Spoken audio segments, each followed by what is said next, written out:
முன்னாள் அமைச்சரும் அதிமுகவின் மூத்த தலைவருமான KS செங்கோட்டையன் அதிமுகவின் அனைத்து பொறுப்புகளில் இருந்தும் நீக்கப்பட்டிருக்காரு. ஜனநாயகம் என்பது ஒரு கட்சியில் ஒரு விளக்கம் கேட்டிருக்க வேண்டும். அந்த விளக்கம் கேட்காமலேயே இன்று ஜனநாயகத்தை நாங்கள் காக்கிறோம்.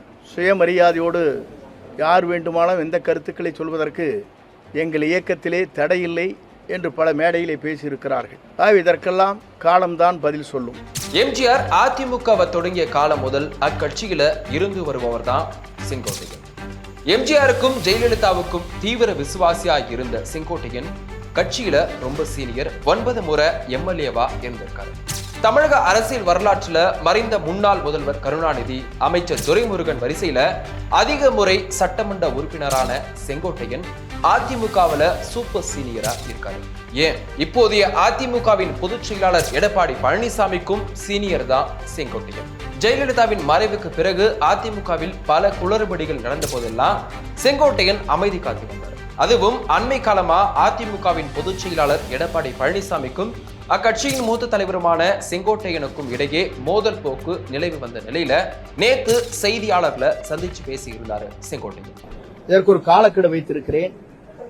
அப்படி நடக்கவில்லை என்று சொன்னால் இந்த மனநிலையே இருக்கின்றவர்களையும் ஒருங்கிணைத்து அதை வெற்றிகரமாக முடிப்பதற்கு நாங்கள் அனைவரும் முயற்சிகள் மேற்கொள்வோம். கட்சியில் இருந்து வெளியேறியவர்கள் மீண்டும் ஒன்றிணைந்தால்தான் அதிமுக வெற்றி பெற முடியும் அப்படின்னும், மறப்போம் மன்னிப்போம் என்று வெளியே போனவங்களை ஏற்றுக்கொள்ள வேண்டும் அப்படின்னு பேசியிருந்தார். இது இல்லாம கட்சியில் பிரிந்து சென்றவர்களை மீண்டும் இணைக்க 10 நாள் கெடு விதித்து எடப்பாடி பழனிசாமிக்கு எதிராக பகிரங்கமா பேசியிருந்தாரு செங்கோட்டையன். இப்படி இருக்கிற நிலையில இன்னைக்கு அதிமுக பொதுச் செயலாளர் எடப்பாடி பழனிசாமி, SP வேலுமணி, நத்தம் விஸ்வநாதன், KP முனுசாமி இவங்க எல்லாரும் திண்டுக்கல்ல ஆலோசனையில ஈடுபட்டிருக்காங்க. அதன் முடிவுல தான் அதிமுகவின் அனைத்து பொறுப்புகளில் இருந்தும் KS செங்கோட்டையனை நீக்குவதா பொதுச் செயலாளர் எடப்பாடி பழனிசாமி அறிவிச்சிருக்காரு. இவரு கூட அவருடைய ஆதரவாளர்கள் 7 பேரும் அனைத்து பொறுப்புகளில் இருந்தும் நீக்கப்பட்டிருக்காங்க.